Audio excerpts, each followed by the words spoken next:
사랑합니다. 네, 저는 지난 시간 느헤미야 4장의 말씀을 통해서 하나님께서 이 백성들을 얼마나 사랑하셨는지 말씀을 나누었습니다. 유다 백성들은 너무나 연약한 사람들이었습니다.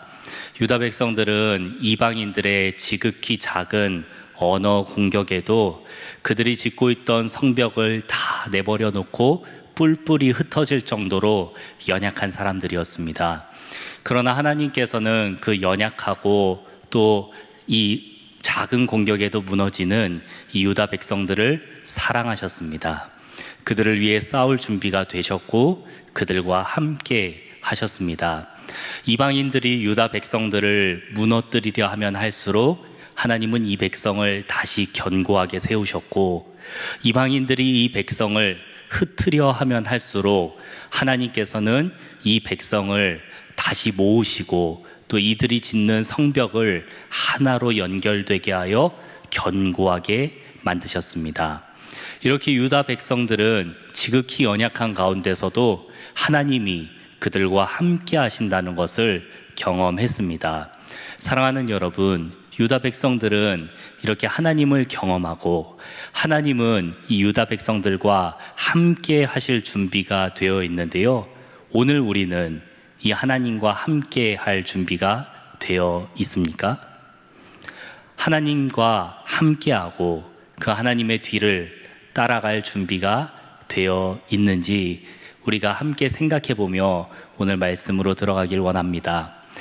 이 유다 백성들의 어려움은 바로 외부에서 이들을 공격하는 이방인들이 있었다는 것이죠. 너무나 큰 어려움을 당했습니다. 그런데 이제 그 어려움도 어느 정도 지나간 것 같습니다. 이제 이들이 짓고 있는 성벽은 얼추 완성이 되어가는 것 같습니다. 그런데 이렇게 성벽도 다 잘 지어지고 외부의 공격도 하나님의 도우심으로 잘 이겨내고 있는 것 같은데, 오늘 본문 5장 1절에 보니까 이들 가운데 큰 부르짖음이 있었다라고 얘기합니다.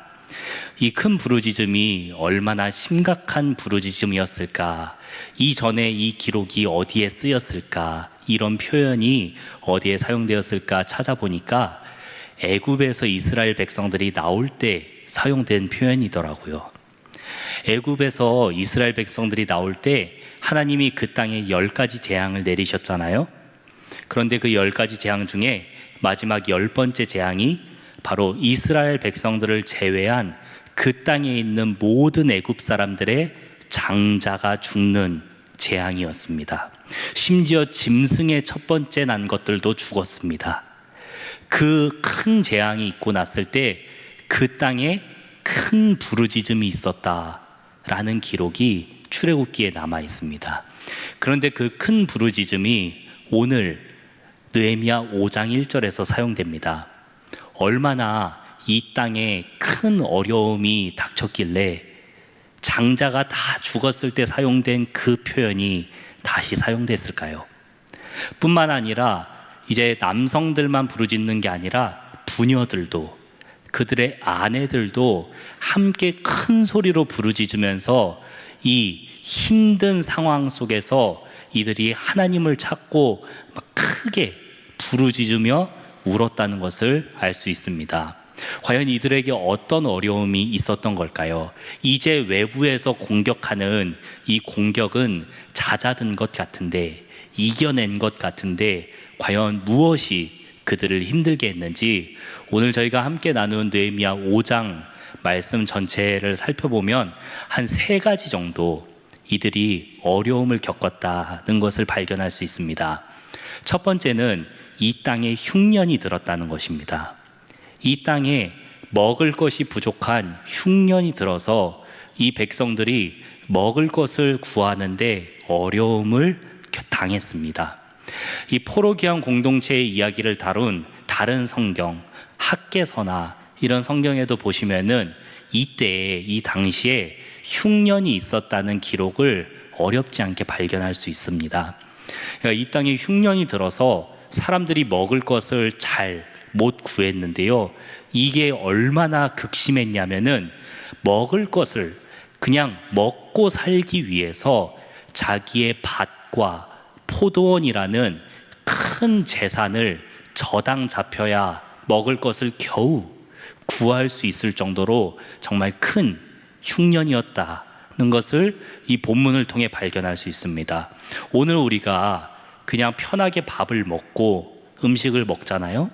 그런데 흉년이 너무 심하게 들어서 이 밥 한 끼를 먹기 위해서 내 집을 저당 잡혀야 될 정도가 되었다고 생각해 보시면 이 당시에 흉년이 얼마나 극심했는지를 알 수 있습니다.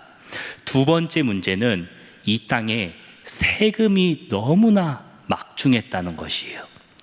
이 유다 백성들이 페르시아 왕에게 세금을 내는데 세금을 낼 돈이 없어서 또 마찬가지로 밭과 포도원과 이제는 집까지 저당을 잡혀서 세금 낼 돈을 빌려야만 세금을 낼 수 있었습니다.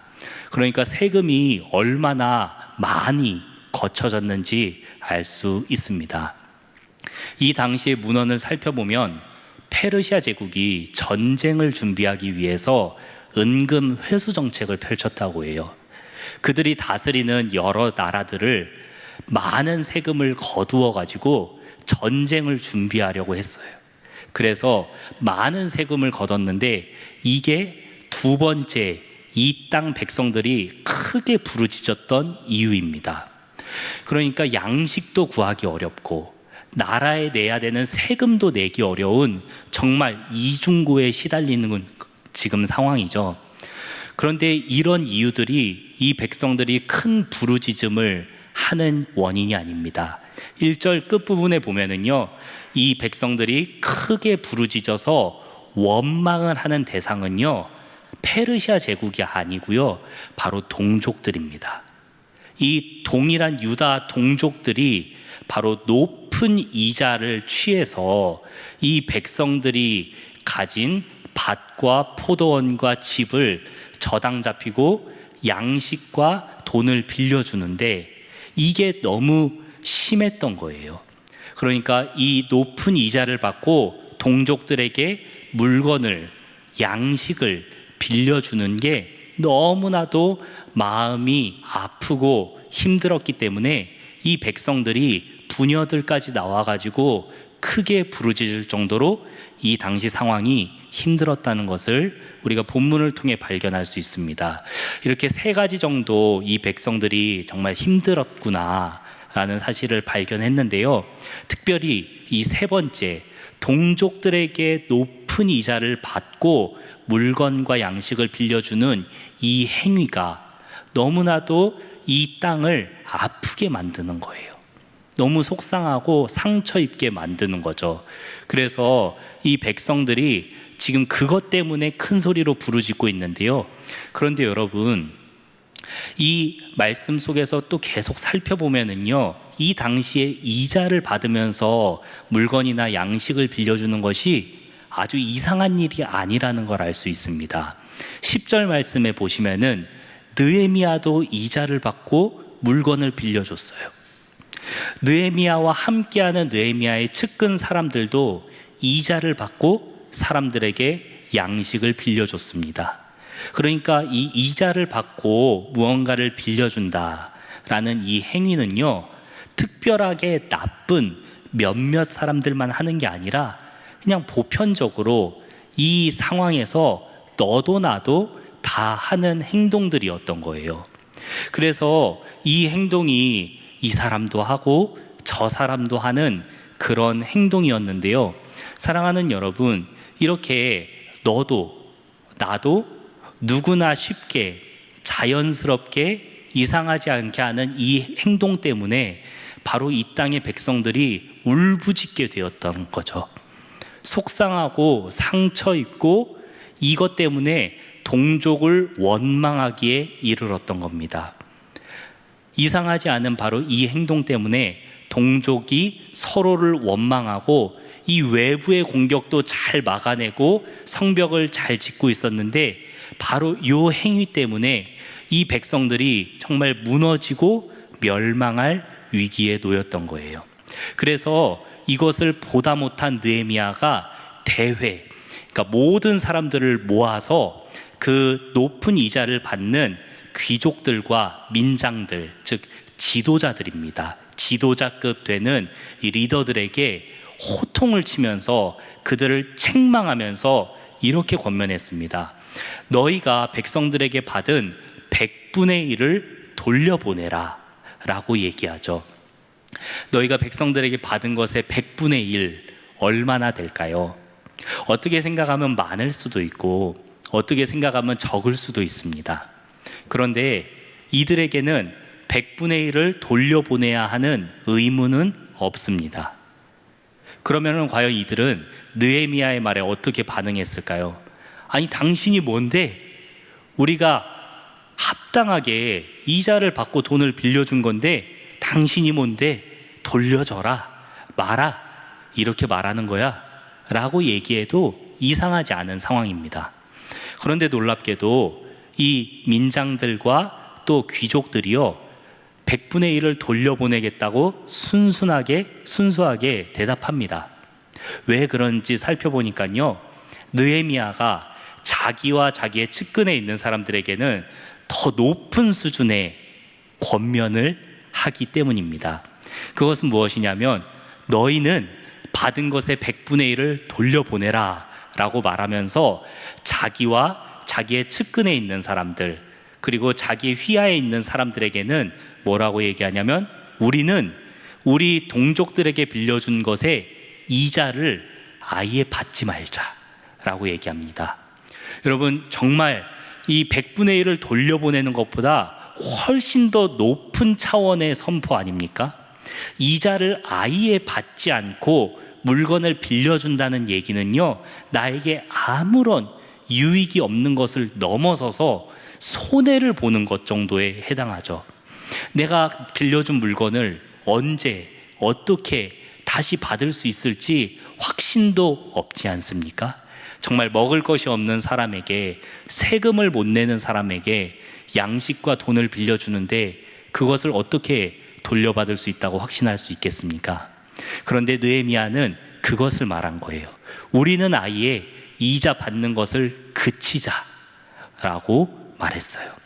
그러니까 이 민장과 귀족들이, 그러면 우리는 100분의 1을 돌려받는 것을 그렇게 하겠다라고 얘기합니다. 그리고 우리가 이 말씀을 보면은요, 그래, 지금 이 문제 때문에 너도 나도 돈을 구워줄 수 있는데 바로 이 문제 때문에 이 공동체가 상처 입고 무너질 것 같은 이런 고통을 받고 있다면은 이렇게 이자를 안 받고 또 내가 받은 것을 돌려보내는 선한 행위를 할 수 있지 라고 우리가 선하게 생각할 수 있습니다. 그런데 또 한편에서는 이렇게 볼 수 있어요. 아니, 느헤미야, 당신과 함께하는 사람들은 그래, 그 이자 조금 안 받아도 당신은 잘 살잖아, 당신은 그거 안 받아도 부유하잖아 라고 생각할 수 있습니다. 그래서 느헤미야는 오늘 저희가 함께 읽었던 13절 말씀 이후에 14절부터 19절까지 굳이 어떤 내용을 이스라엘 백성들에게 얘기합니까? 이렇게 얘기합니다.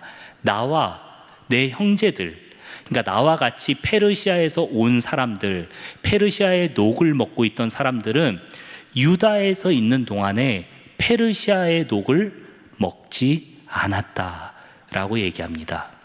그러니까 이 백성들이 생각할 수 있는 것, 그래, 느헤미야, 너는 이 이자를 받지 않아도 페르시아의 녹을 먹고 있잖아 라고 생각하는 것을 한마디 말로 정리해버리는 것이죠. 뿐만 아니라 15절에 보면은 느헤미야 이전의 총독들은 백성들에게 따로 세금을 거뒀던 것 같아요. 심지어 먹을 것도 따로 받았던 것 같습니다. 그렇게 자기도 할 수 있다라고 느헤미야가 고백해요. 나도 이전 총독들처럼 백성들에게 세금을 따로 받고 먹을 것을 따로 받을 수 있다라고 얘기하면서 무엇이라고 얘기합니까? 그러나 나는 그렇게 하지 않았다라고 굳이 이 내용을 따로 넣습니다. 그러니까 지금 이 내용을 종합해 보면 느헤미야는 민장과 귀족들에게는 당신들이 받은 것의 100분의 1만 돌려보내십시오 라고 얘기하면서 자기 주위에 있는 형제들과 측근들에게는 우리는 아예 우리 동족들에게 빌려준 이자를 받지 말아버리자 라고 선포를 합니다. 그리고 더 나아가서 자기 스스로에게는 이런 기준을 적용하고 있습니다 라고 얘기하면서 나는 이전에 총독들이 받았던 먹을 것을 받지 않습니다. 나는 이전에 총독들이 마땅히 백성들에게 받았던 돈도 받지 않습니다 라고 얘기합니다. 지금 이 점점 강화되는 이 표현들이 느껴지십니까? 민장과 귀족들은 100분의 1만, 느헤미야의 측근들은 받은 것의 이자를 받지 않고 느헤미야 자신은 자기가 누릴 수 있는 모든 권리를 하지 않겠다라고 얘기합니다. 그리고 느헤미야가 이렇게 하는 이유가 무엇인지 9절과 15절에서 느헤미야는 2번에 걸쳐서 이렇게 얘기합니다. 바로 우리가 하나님을 두려워하기 때문에 그렇게 해서는 안 된다라고 얘기를 하는 것입니다. 누군가는 이 사람도 하고 저 사람도 하는 이자를 받고 물건을 빌려주는 행위를 아무렇지 않게 했습니다. 그래서 그 이자 때문에 내 형제가 울부짖음을 토하는데도 그 높은 이자를 계속해서 고수했던 사람들이 있습니다. 내 동족들이 큰 소리로 울부짖는데 그 소리가 들리지 않는 거예요. 왜 그랬을까요? 너도 나도 다 동족들에게 이자를 받았기 때문입니다. 그런데 느헤미야는 하나님을 두려워하는 마음을 가지고 우리가 동족들의 고통받는 소리를, 울부짖는 소리를 외면해서는 안 된다라고 얘기합니다. 그래서 그 귀족들에게는 100분의 1을, 측근들에게는 이자를, 그리고 자기 스스로는 내가 누릴 수 있는 모든 권리가 비록 나는 충분히 누려도 문제가 없지만 그 권리 때문에 내 동족이, 내 형제가 아파한다면 나는 그것을 다 포기하겠다라고 얘기합니다. 사랑하는 여러분, 이 유다 공동체가 정말 무너질 뻔했던 이 공동체가 서로 원망하고 서로 저주하고 이 공동체가 다 무너질 뻔했던 이 위기의 순간에 느헤미야가 우리 그렇게 해서는 안 된다라고 얘기하면서 선포했었던 이 말씀에 주목해 보길 원합니다. 누군가는 100분의 1을 돌려보내고 누군가는 받은 것을 이자를 다 면제해 주며 누군가는 자신이 마땅히 누릴 수 있는 권리까지도 포기합니다. 신약 시대에 넘어와서는 이 흐름이 어떻게 이어지는지 누가복음 19장 8절의 말씀을 통해서 함께 확인해 보시겠습니다.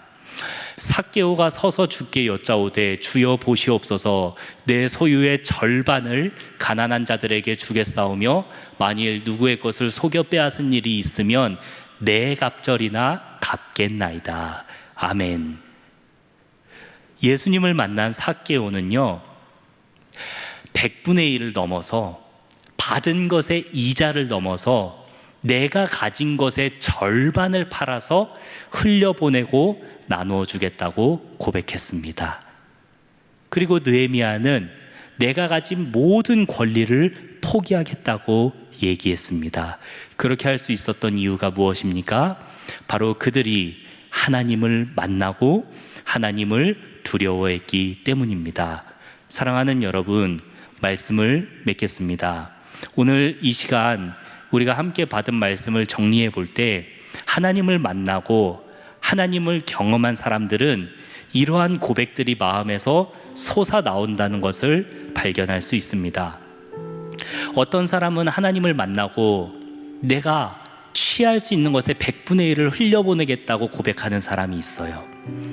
어떤 사람은 내가 가진 것의 절반이라도 팔아서 나눠주겠다고 심장이 뜨거운 사람도 있습니다.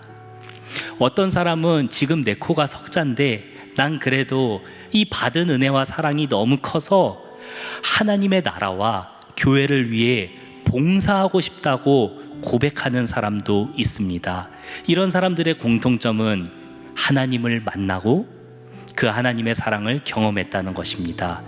우리가 100분의 1을, 우리가 가진 절반을 흘려보내고 또 우리 이웃에게 나눠줄 수 있는 그 이유는 바로 나를 위해 모든 것을 내어주신 예수님이 계시기 때문인 줄 믿습니다. 나를 위해 모든 것을 주신 바로 그 하나님 아버지의 사랑을 우리의 마음의 깊숙한 곳에 새기고 내가 있는 곳에서 내가 받은 사랑에, 내가 받은 은혜에 100분의 1만이라도 흘려보낼 수 있는 우리가 되기를 소망합니다. 내가 하나님께 받은 사랑을 흘려보낼 때, 내가 하나님께 받은 그 은혜를 조금이라도 흘려보내려고 노력할 때 내가 선 그곳이 바로 하나님이 임재하시는 곳이 되고 천국과 같은 땅이 될 줄 믿습니다. 우리가 가는 모든 곳에서 그런 아름다운 고백이 넘쳐나게 되기를 소망합니다.